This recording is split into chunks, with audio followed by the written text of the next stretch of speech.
பிள்ளைகள் உன் பந்தியை சுற்றிலும் ஒளிவ மர கன்றுகளை போல். புருஷனை பத்தி பேசுறாரு, மனைவி பத்தி பேசுறாரு, அடுத்து யாரை பத்தி பேசுறாரு? பிள்ளைகள், உன் பிள்ளைகள். ஏதாவது சொல்லுங்க, ஏன் பிள்ளைங்க. யார் பிள்ளைங்க? ஊரா விட்டு பிள்ளைகளை பத்தி பேசலைங்க, உங்க பிள்ளைகளை குறித்து பேசுறாரு. உன் பிள்ளைகள் உன் பந்தியை சுற்றிலும். பந்தியில் உட்காந்துருக்கீங்களா? பந்தியில் சாப்பிட்ருக்கீங்களா? சாப்பிட்றீங்களா? சாப்பிடலையா?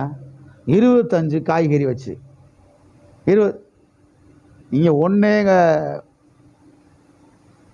இல்லை 25 வச்சு பெரிய இலை போட்டு நல்லா சமணங்கால் போட்டு உக்காந்து சாப்பிட்ருக்கீங்களா? கற்பனை வருது இல்லையா? நான் சொல்ல யோசனை வருது இல்லையா? எனக்கு அப்படி தான் சாப்பிட பிடிக்கும். தட்டை தூக்கிட்டு போய் வரிசை நிற்கிறாங்க பாருங்கள். வெஸ்டர்ன் சாப்பாடு கல்யாணத்தில் வந்தவங்களுக்கு பஃபே சிஸ்டம் கேட்டான். நாங்கள் வரிசையை வச்சுருக்கோம் சார், நீங்கள் போய் வாங்கி. அவன் போடுற நம்ம மேலைங்களையும் பார்க்குறேன். நம்ம அவன் வீட்டுக்கு காசை கொடுக்குற மாதிரி. நம்ம சொந்தக்காரன் என் வீட்டு கல்யாணத்துக்கு வந்திருக்கிறோம், இவங்க தட்டை தூக்கிட்டு போய் நிற்க வச்சுக்கிட்டு வரிசையை வச்சு போட வேணாம்.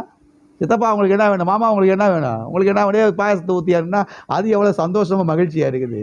தட்டை தூக்கிட்டு போய் சோறு போடுறான் நான் கல்யாணத்துக்கு போயிட்டு. கர்த்தர் இங்கே பந்தியை குறித்து பேசுகிறார். உன் பிள்ளைகள் உன் பந்தியை சுற்றிலும் என்ன கன்று? முருங்கை மர கன்று. அப்படி போட்டிருக்குதா? முருங்கை மர கன்று ஒரு காற்றடிச்ச புடக்குன்னு உடஞ்சி கீழே விழுந்து கிடக்கும். அதில் 10 செருப்பு தொங்கும், 2-3 விளக்குமாறு தொங்கும். எதில்?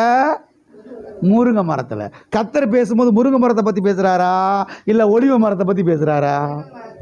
இருக்கிறதுலே ஸ்ட்ராங்கான மரம் அது. ரொம்ப வருஷத்துக்கு 2000 வருஷமாக இருக்குதான் மரம்லாம். ஆண்டவராக இயேசு கிறிஸ்து பூமியில் இங்கே பூமியில் நடமாடின பொழுது அந்த இஸ்ரவேல் தேசத்தில் இருந்த மரம் இன்னும் உயிரோடு இருக்குதான், விழாமல். ஏன்னா பூச்சியெல்லாம் போச்சுன்னா பூச்சி செத்து போயிடும். அவ்வளோ மெடிசன் இருக்குது. மெடிக்கல் ஷாப்பில் இருக்குது பாருங்கள், ஆலி ஆயில் என்னென்னு விற்கிறாங்க, அதுலேருந்து தயாரிக்கிறாங்க. ஆலி ஆயில் விதை நான் ஒரு முறை வாங்கிட்டு வந்து சாப்பிட்டேன். இந்த விதையெல்லாம் ரொம்ப சூப்பராக இருக்குது.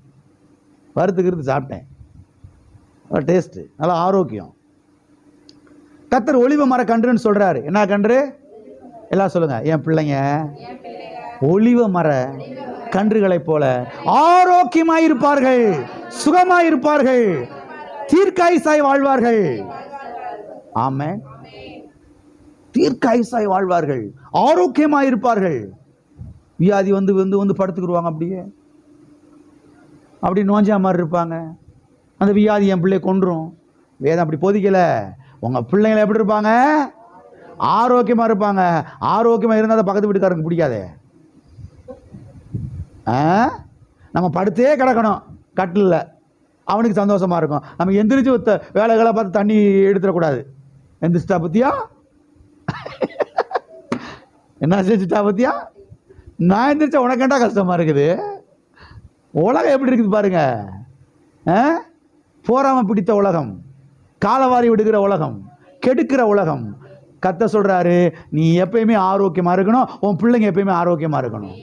ஆமென். நாங்கள் ஆரோக்கியமாக தான் இருப்போம். நீ போராமல் போட நாங்கள் ஆரோக்கியம் என்ன செய்வோம்? பக்கத்தில் கைப்பிடி சொல்லுங்கள், பக்கத்தில் கைப்பிடி சொல்லுங்கள். உங்கள் பிள்ளைங்க ஆரோக்கியமாக இருப்பார்கள், சுகமாக இருப்பார்கள், தீர்க்காயுசாய் வாழ்வார்கள். குறைந்த வயது மரணம் உங்கள் வீட்டில் நடக்காது. உங்கள் பிள்ளைகள் எல்லாம் தீர்க்காயுசாய் வாழ்வார்கள். ஹல்லேலூயா, ஹல்லேலூயா. தீர்க்காயுசாய் வாழ்வார்கள். அப்போ ஆரோக்கியத்தை விரும்பணும், தீர்க்காயுசை விரும்பணும். குறைந்த வயது மரணம் 10 வயசுல சாகுறது, 25 வயசுல சாகுறது, 35 வயசுல சாகுறது, 42 வயசுல சாகுறது எங்கள் வீட்டில் நடக்காது. எப்படி விசுவாசிக்கணும் பாருங்க. இதெல்லாம் விசுவாசிக்கணுங்க. விசுவாசிக்காம என்ன செய்யாது? நடக்காது. என் பிள்ளைங்க எல்லாரும் 80 வயசு தொட்டுருவாங்க, குறைஞ்சது 80. கூட்டுறது பார்த்துக்குறோம். அப்புறம் அவன் விசுவாசம். ஆனால் 80 கீழே என்ன செய்யக்கூடாது? பரலோகத்துக்கு போய் சேர ஆண்டவருடைய சீக்கிரம்னா போயிட போகிறோம், ஒன்றும் பிரச்சனை இல்லை. ஆனால் ஆண்டவருடைய தாமதமாக இருந்துச்சுன்னா 80 என்ன செஞ்சிடணும்? 75 தொட வேணாம், 79 தொட வேணாம். ஆமென். ஆகவே தீர்க்காயுசை குறித்து பேசுகிறார், ஆரோக்கியத்தை குறித்து பேசுகிறார், சுகத்தை குறித்து பேசுகிறார், பந்தியை குறித்து பேசுகிறார், நல்ல உணவை குறித்து பேசுகிறார். ஹல்லேலூயா. என் பிள்ளைகளுக்கெல்லாம் கர்த்தர் நல்ல உணவை கொடுக்கிறாரு.